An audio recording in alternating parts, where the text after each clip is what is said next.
ტკიპის მოშორების რამე ინსტრუქციასაც ხომ არ მოგცემ? იყიდება ხელსაწყო სპეციალური ტკიპის მოსაშორებლადაც. დაუშვათ არა გვაქვს ეს ხელსაწყო. იცით რა არის, მე შეგიძლიათ პინცეტით ამოიღოთ, თუმცა ცაცეცებით უნდა ამოიღოთ. ზეთს ხამთ ხოლმე და ზეთით სპეციალურად. აი ესეთი რაღაცა მინდა, ხო, ხო. მე დაატრიალოთ საათის ისრის მიმართულებით ნახეთ, როცა უკვე სუნთქვაც შეუწყდება და საცეცებით რა თქმა უნდა მოდუნდება.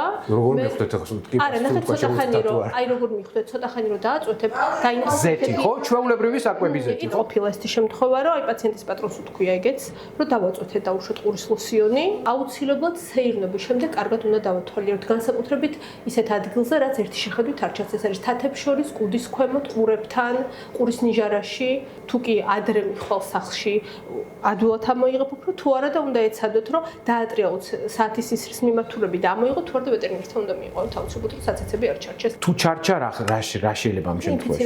უკვე ინფიცირება, მაინც წავიდეს მიუხედავად იმისა, რომ ის დანარჩენი ნაწილი თავარია არის რომ მოასწრებს კბენას.